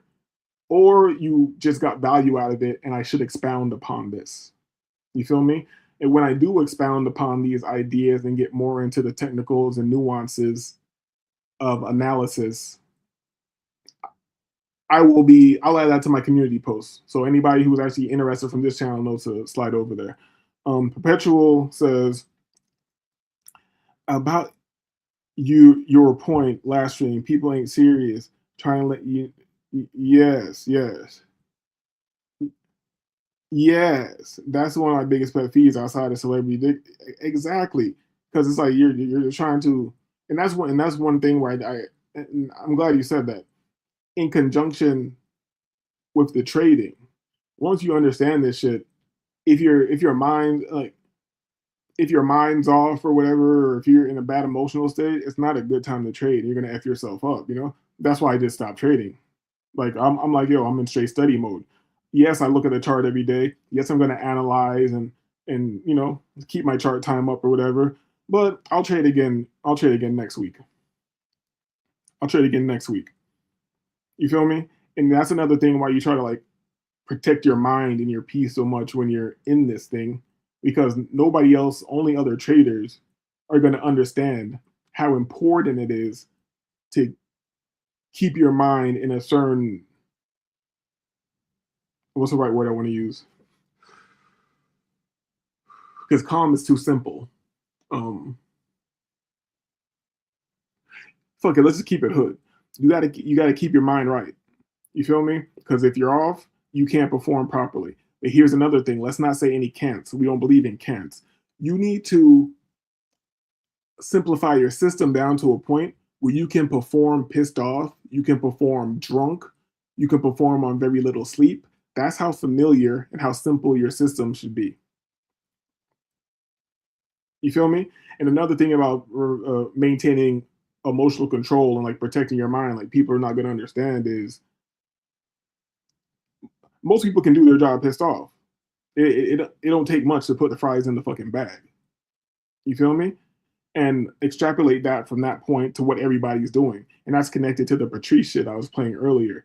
Patrice making a point that college is a waste of time. And for people who want to be extraordinary, it's not going to do anything for you. Like college would not teach you how to be one of the top radio is not around anymore like that, but one of the top radio personalities. You can't go and learn how to be a great comic to become like a legend like Patrice O'Neal. You just have to go after it and keep chopping at it every fucking day until you are that. And until you are that, your mind has to maintain the vision and the focus that you have the ability to be that.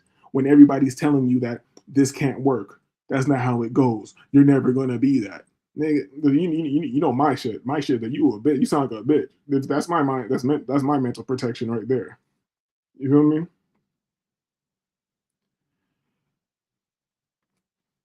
Hold on, but yeah, like I said, like K Kush, he's from the West Coast. He rhymes kind of funny. And this is chart pimping. So if you ever been around the lifestyle, you'll know that he's probably dabbled in the lifestyle, because how he's talking about the game along with the charts and like pimping and shit it's pretty crazy. Let me just show you. Let me just play you a couple bars from this track right here. This is one of my favorites. Hold up. Let me play you a couple bars from right here. Once a hit, yeah, you know, Kush is blunt. This is all facts. This is all facts. I ain't Kush is blunt. This is where I wanted to play it from, the perfect spot. This is my shit right here. Especially after I hit my trades, hit a nice win. This is my shit right here. This is all facts, I ain't playing with you. Giving real strategy, I hope you get the picture. No cap, this is free game to make you richer. On the market head like a pimp on a stripper. 3 5 is better than a 10. Small numbers add up for the win. Retrace before you take profit looking grim. Working trades like my name was Pimpin' Kid. Bitch, stay out your feelings and don't be greedy. And when you lose a trade, don't be acting needy. You see me riding, so I know you think it's easy. You gotta grind if you want your pockets cheesy. That shit is so cold.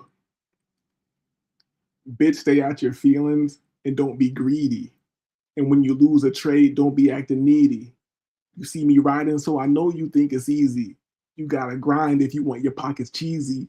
Yo, he went crazy on that bar right there. Yo. He went crazy. Yeah. And then here's another one for people. You know what? I'll let you explore K-Kush yourself. I'm not gonna play it because I'm trying to remember all my favorite bars. You feel me? And never quitting, he got a bar. What you mean giving up? Bitch, you know I'm about to check or bring it up. if you ain't, let me not even get into that K Kush bag. Shout out to K Kush. And one of my favorite things about this guy, I probably have given this album more spins than anybody else. And he don't give a shit. That's true artistry. Somebody who just putting that shit out to the world. I don't care. This was my expression. This is how I felt. Think about this shit's incredible. A whole album on trading strategy, mentality mixed with pimping. That shit would never exist if he didn't do it. That's true creation. That's true novelty. That's somebody who actually added something to the world. People think like having kids or something is adding something to the world. Nigga, I could fuck too. I busted nuts before. You feel me? That's on the same level as like pissing or taking a shit. But can you create true novelty? And maybe let me not discount the child thing. Maybe you can use your mind and transfer it into that mind and make that mind greater, and then they create novelty. So that would be good too.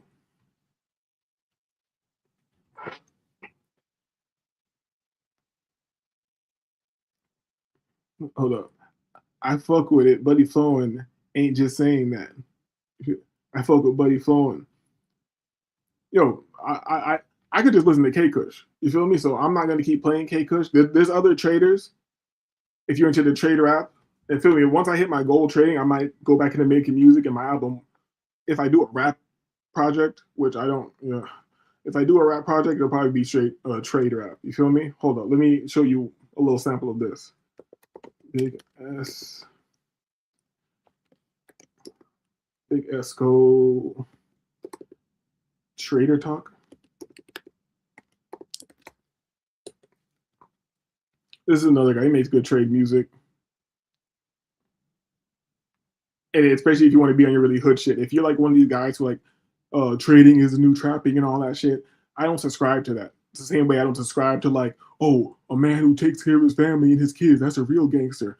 No, that's a fucking man. I'm not trying to be a gangster, and I'm not trying to trap on the charts. You trappers are stuck at a certain level. You want chain and bitch money, nigga. I want villa and property money. The shit's different. The shit's different. You feel me?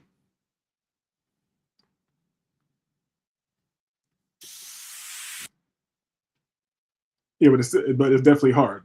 I'm not hating on it at all. Oh, let's get a little sample of this. Real trader shit, man. Let's go. Yeah, I got Cam on the one too, nigga.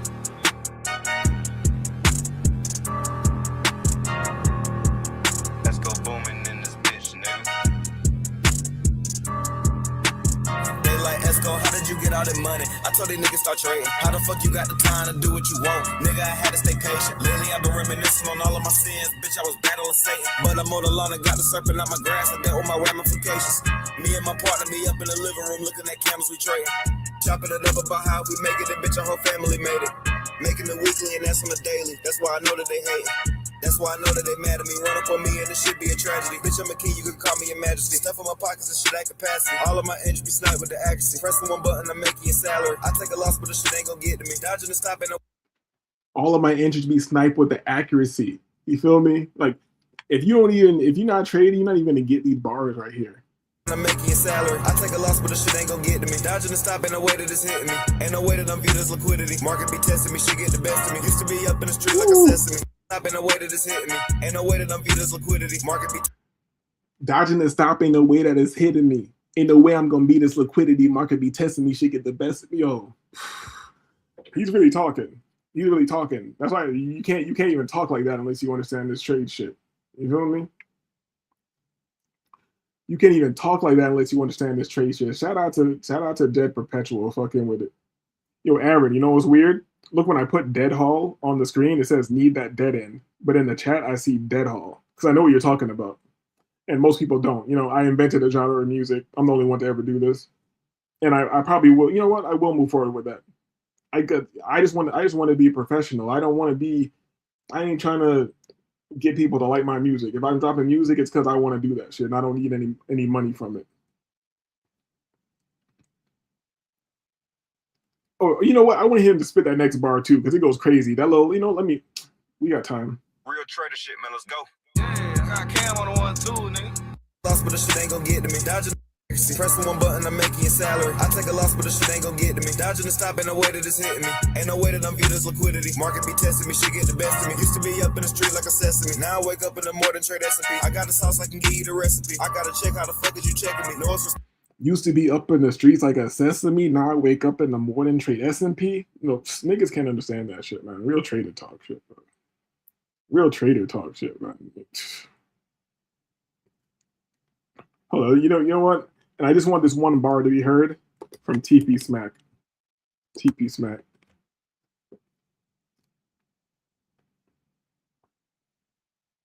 Hey, it's that trader talk, man. Let's go booming in this bitch, nigga. Come on.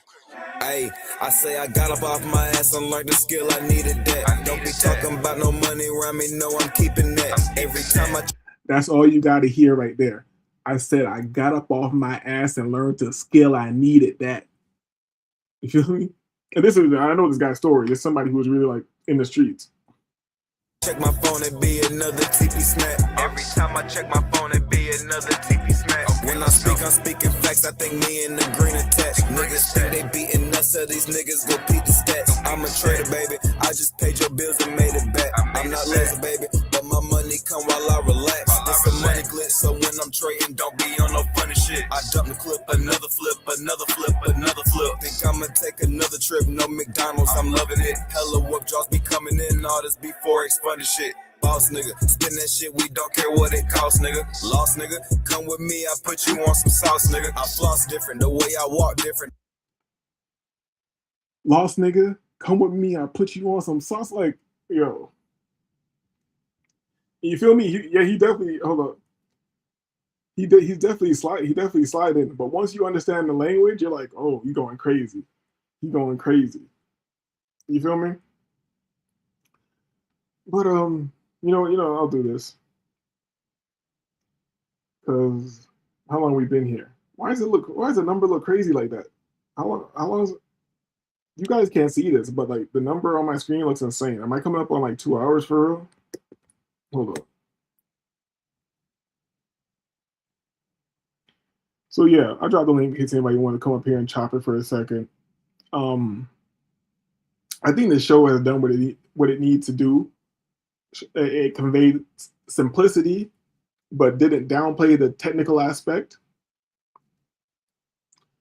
It conveyed simplicity, but didn't downplay the technical aspect. I didn't overwhelm with information, but I think I gave some great technical things to keep in mind. Like, let's just share this tab. Like, just to keep in mind, what time is it? Because this is how I trade. What time is it? I operate within the macros. That's when I'm looking for positions. You feel me? And all we need to know is, where's the money? Do I got this somewhere on here? I thought I had it. All we need to know is who's trapped and where's the money. And here's a little extra sauce I'll give too. Pause. The 10 o'clock, the 9:50 to 10:10 macro is what we call the 10 o'clock club. If you can have the patience and the self-control to only trade after 10 o'clock, after the New York equity opens, after you see one side has clearly been trapped, and you only take those trades, you have an infinite money glitch. You don't need to overcomplicate this shit. There's a guy who I follow named Stephen G. Actually, you know what? Let me show it right now. Let me show it right now, mother. Think I'm playing. Hold up. Stephen G. Stephen G. Hopefully he just shows me it.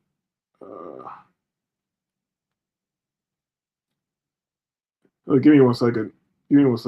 Because this is a great example. He's one of the most simple traders. He understands all the principles that I'm talking about. This is one of the most simple traders I could show you as an example. Hold on. Stephen.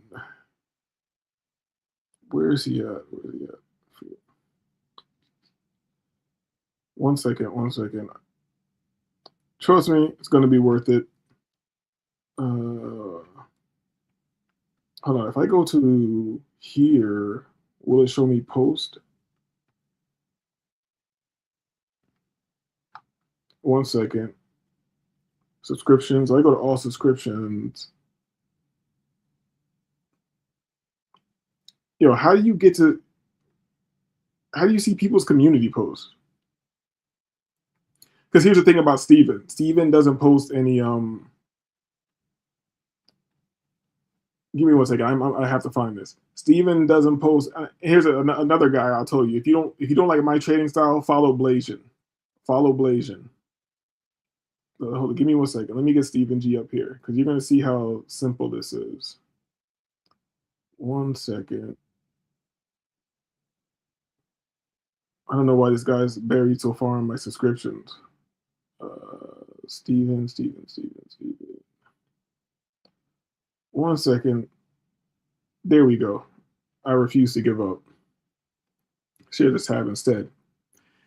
You see his oldest video is like 1 month old because he just started posting. This guy was trading on the trading floors in New York, and he experienced going from knowing there was volume in the market because people started acting crazy and yelling, and then he was trading. You know those guys on movies, and they're like waving shit around crazy, and he experienced moving from that to the computer. And when he moved to the computer, he started failing. So this is some guy who had intimate knowledge of the markets, and when he moved to the computer, he didn't really get it. And then he got under STACY BURKE, and he understood what's going on. And look at his chart. Look how simple it is. All he does is draw lines. Trapped right here. This is today. He took this trade. This is just what we were looking at 6 hours ago. NASDAQ Friday AM session. Same shit over and over. Rinse and repeat. You feel me? He took this trade today, which I should have taken it too, but I wasn't mentally there, and I'm like, fuck it, I'm not going to look at it. So, boom. Who's trapped? We've already spoke about this. Trapped. Where's the money? You see these lines right here? He has marked. There's where money could be. There's where money could be. There's where money could be. Boom, boom. You enter right here on this candle. Behavior at a level. Boom, to the next level. And if you see me go through this, that's all you're going to see with Steven. You're going to see, boom, peak formations. He sees that as sellers being trapped. Boom, price sells off. This is how simple you can make your trading. Every time I go by, you're going to see the same setup. The spike up in time during the equity hour, people trapped, behavior at this level, engulfings, boom, from level to level. I think you guys get it. Starts up, boom, trapped, early sellers are trapped, boom, price sells off. Early buyers are trapped. The real move happens at an institutional level. Price buys up. I mean, early buyers are trapped. Yeah, price buys up. And I could show you this all day because it's going to happen the same shit over and over.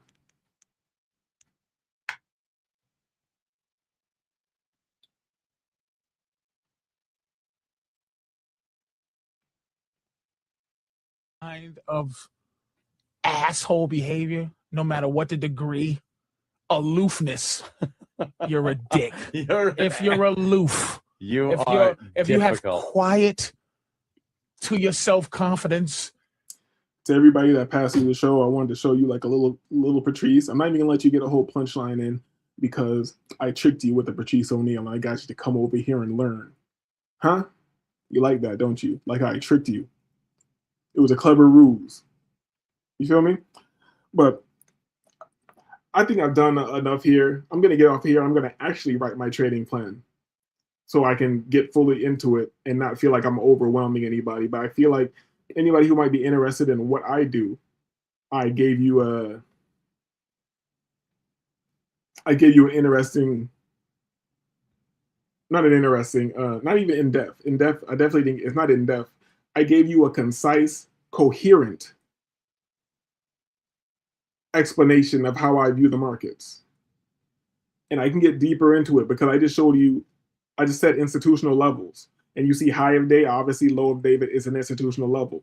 And we can get further into that. High of day, low of day, opening price, Friday's closing price, which is extended across the week.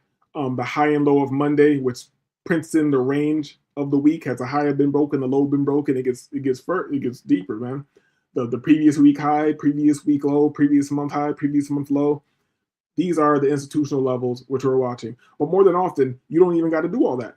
More than often, it's going to be on the day. You're going to see previous day high or previous day low or high of day or low of current day interacted with, and you're going to get your plays off of that. You feel me? I don't know how much simpler I can make it. And I don't even care if anybody's listening to this because I'm just reinforcing it for myself. And there's another aspect of my trading, which is, after I just showed you Steven's charts, I really don't need it. And maybe I might get rid of it. But the fixed range volume profile, the FRVP, is a powerful tool because you can actually see where orders were concentrated, where business was being done on the chart. And I also use that as my level, as an extra confirmation, meaning the previous week value area high, value area low, point of control, previous day, value area high, value area low, point of control, and the developing volume is very powerful. But we'll talk about that on another one when we actually we'll look at more charts and entrances or whatever. But it is what it is. I'm going to make moves. This is disagreeable. We are disagreeable. I am disagreeable. And this has been another one. Appreciate the homies passing through. You actually made this very easy for me, more fun, of course. Shout out to Magical Family. Shout out to 360 Dash Perpetual. Shout out to Aaron. You feel me? Whoever else passed through. Peace.